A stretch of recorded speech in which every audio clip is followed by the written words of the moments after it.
അധ്യായം 8. അനന്തരം അവൻ ദൈവരാജ്യം പ്രസംഗിച്ചും സുവിശേഷിച്ചും കൊണ്ട് പട്ടണം തോറും സഞ്ചരിച്ചു. അവനോടുകൂടെ 12 അവൻ ദുരാത്മാക്കളെയും വ്യാധികളെയും നീക്കി സൗഖ്യം വരുത്തിയ ചില സ്ത്രീകളും 7 ഭൂതങ്ങൾ വിട്ടുപോയ മഗ്ദലക്കാരത്തി മറിയയും ഹെരോദാവിന്റെ കാര്യവിചാരകനായ കൂസയുടെ ഭാര്യ യോഹന്നെയും ശൂശന്നെയും തങ്ങളുടെ വസ്തുവക കൊണ്ട് അവർക്ക് ശുശ്രൂഷ ചെയ്തു പോന്ന മറ്റു പല സ്ത്രീകളും ഉണ്ടായിരുന്നു.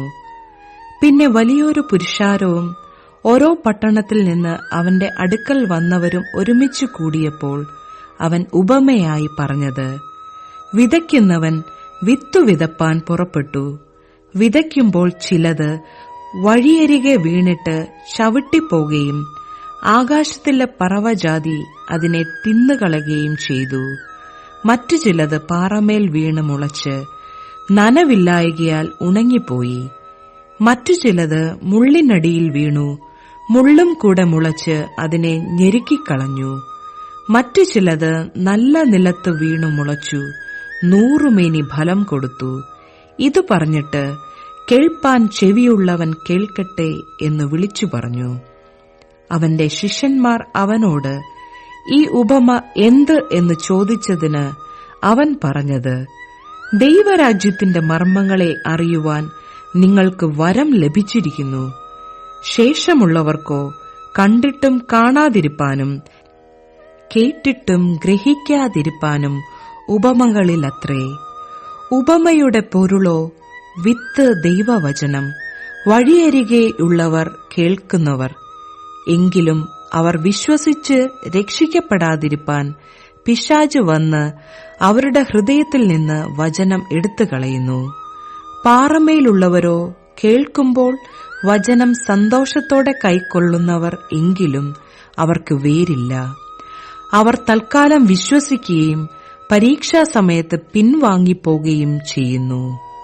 മുള്ളിനിടയിൽ വീണതോ കേൾക്കുന്നവൻ എങ്കിലും പോയി ചിന്തകളാലും ധനത്താലും സംസാരഭോഗങ്ങളാലും ഞെരുങ്ങി പൂർണ്ണമായി ഫലം കൊടുക്കാത്തവരത്രേ.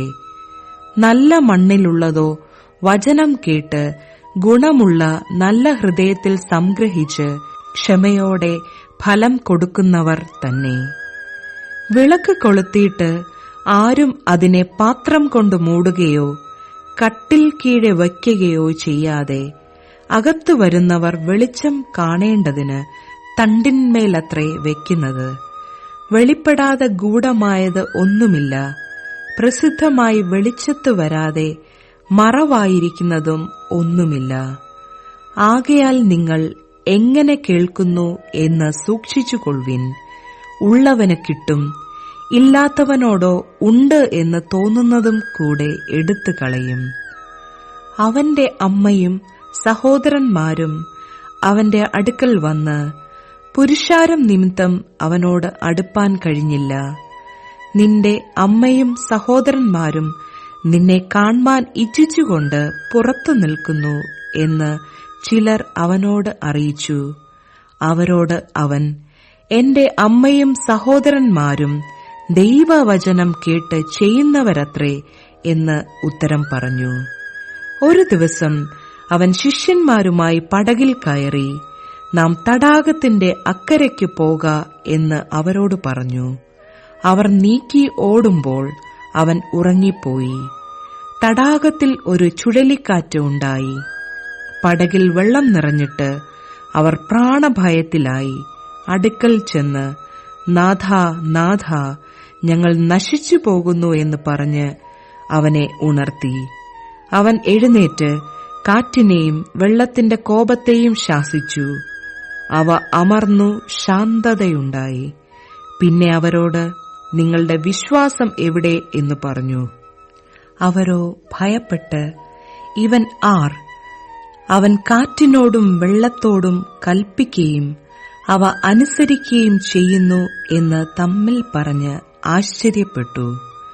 അവൻ ഗലീലയ്ക്ക് നേരെയുള്ള ഗരസേന്യദേശത്ത് അണഞ്ഞു. അവൻ കരയ്ക്ക് ഇറങ്ങിയപ്പോൾ ബഹുകാലമായി ഭൂതങ്ങൾ ബാധിച്ചൊരു മനുഷ്യൻ പട്ടണത്തിൽ നിന്ന് വന്ന് എതിർപ്പെട്ടു.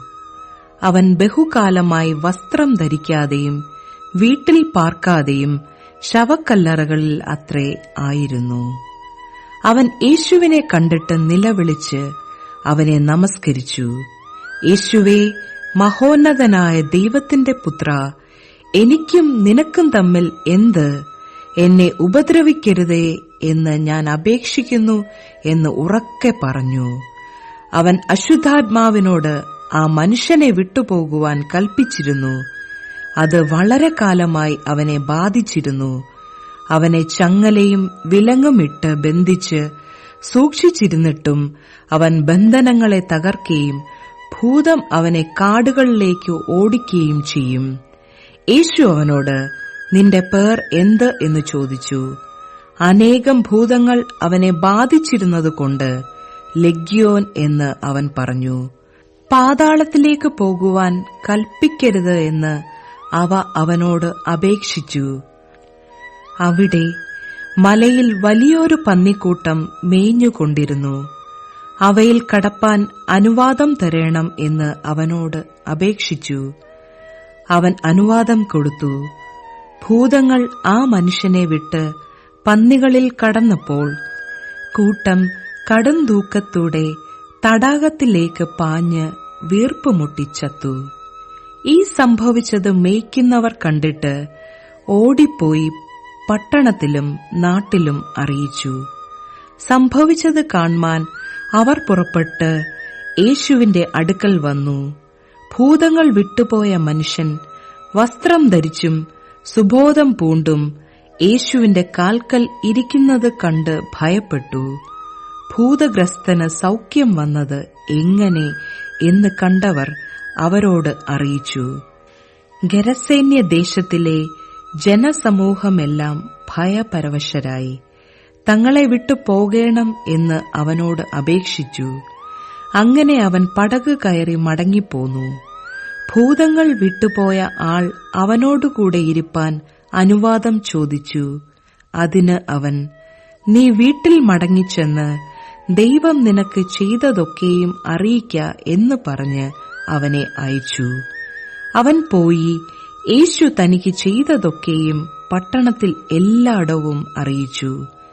യേശു മടങ്ങി വന്നപ്പോൾ പുരുഷാരം അവനെ സന്തോഷത്തോടെ കൈക്കൊണ്ടു. അവർ എല്ലാവരും അവനായിട്ട് കാത്തിരിക്കുകയായിരുന്നു. അപ്പോൾ പള്ളിപ്രമാണിയായ യായിറോസ് എന്നു പേരുള്ള ഒരു മനുഷ്യൻ വന്ന് യേശുവിന്റെ കാൽക്കൽ വീണു. അവന് ഏകദേശം 12 വയസ്സുള്ള ഏകജാതനായൊരു മകൾ ഉണ്ടായിരുന്നു. അവൾ മരിപ്പാറായതുകൊണ്ട് തന്റെ വീട്ടിൽ വരേണം എന്ന് അവനോട് അപേക്ഷിച്ചു. അവൻ പോകുമ്പോൾ പുരുഷാരം അവനെ തിക്കിക്കൊണ്ടിരുന്നു. അന്ന് 12 സംവത്സരമായി രക്തസ്രവമുള്ളവളും മുതലെല്ലാം വൈദ്യന്മാർക്ക് കൊടുത്തിട്ടും ആരാലും സൗഖ്യം വരുത്തുവാൻ കഴിയാഞ്ഞവളുമായൊരു സ്ത്രീ പുറകിൽ അടുത്തു ചെന്ന് അവന്റെ വസ്ത്രത്തിന്റെ തൊങ്ങൽ തൊട്ടു. ഉടനെ അവളുടെ രക്തസ്രവം നിന്നുപോയി. എന്നെ തൊട്ടത് ആർ എന്ന് യേശു ചോദിച്ചു.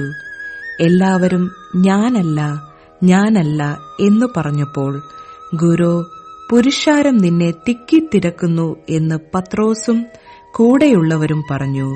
യേശുവോ, ഒരാൾ എന്നെ തൊട്ടു, എങ്കിൽ നിന്ന് ശക്തി പുറപ്പെട്ടത് ഞാൻ അറിഞ്ഞു എന്ന് പറഞ്ഞു. താൻ മറഞ്ഞിരിക്കുന്നില്ല എന്ന് സ്ത്രീ കണ്ട് വിറച്ചും കൊണ്ട് വന്ന് അവന്റെ മുമ്പിൽ വീണു. അവനെ തൊട്ട സംഗതിയും തൽക്ഷണം സൗഖ്യമായതും സകല ജനവും കേൾക്കെ അറിയിച്ചു. അവൻ അവളോട്, മകളെ, നിന്റെ വിശ്വാസം നിന്നെ രക്ഷിച്ചിരിക്കുന്നു, സമാധാനത്തോടെ പോക എന്ന് പറഞ്ഞു. അവൻ സംസാരിച്ചു കൊണ്ടിരിക്കുമ്പോൾ തന്നെ പള്ളിപ്രമാണിയുടെ ഒരാൾ വന്നു, നിന്റെ മകൾ മരിച്ചുപോയി, ഗുരുവിനെ പ്രയാസപ്പെടുത്തേണ്ട എന്ന് പറഞ്ഞു. യേശു അത് കേട്ടാറെ, ഭയപ്പെടേണ്ട, വിശ്വസിക്ക മാത്രം ചെയ്യുക, എന്നാൽ അവൾ രക്ഷപ്പെടും എന്ന് അവനോട് ഉത്തരം പറഞ്ഞു. വീട്ടിൽ എത്തിയാറെ പത്രോസ്, യോഹന്നാൻ, യാക്കോബ് എന്നവരെയും ബാലയുടെ അപ്പനെയും അമ്മയെയും അല്ലാതെ ആരെയും അവൻ തന്നോടുകൂടെ അകത്തു വരുവാൻ സമ്മതിച്ചില്ല. എല്ലാവരും അവളെ ചൊല്ലി കരയുകയും മുറയിടുകയും ചെയ്യുമ്പോൾ, കരയേണ്ട, അവൾ മരിച്ചില്ല, ഉറങ്ങുന്നത്രേ എന്ന് അവൻ പറഞ്ഞു. അവരോ അവൾ മരിച്ചുപോയി എന്നറികകൊണ്ട് അവനെ പരിഹസിച്ചു. എന്നാൽ അവൻ അവളുടെ കൈക്കു പിടിച്ചു, ബാലേ, എഴുന്നേൽക്ക എന്ന് അവളോട് ഉറക്കെ പറഞ്ഞു. അവളുടെ ആത്മാവ് മടങ്ങി വന്നു. അവൾ ഉടനെ എഴുന്നേറ്റു. അവൾക്ക് ഭക്ഷണം കൊടുപ്പാൻ അവൻ കൽപ്പിച്ചു. അവളുടെ അമ്മയപ്പന്മാർ വിസ്മയിച്ചു. സംഭവിച്ചത് ആരോടും പറയരുതെന്ന് അവൻ അവരോട് കൽപ്പിച്ചു.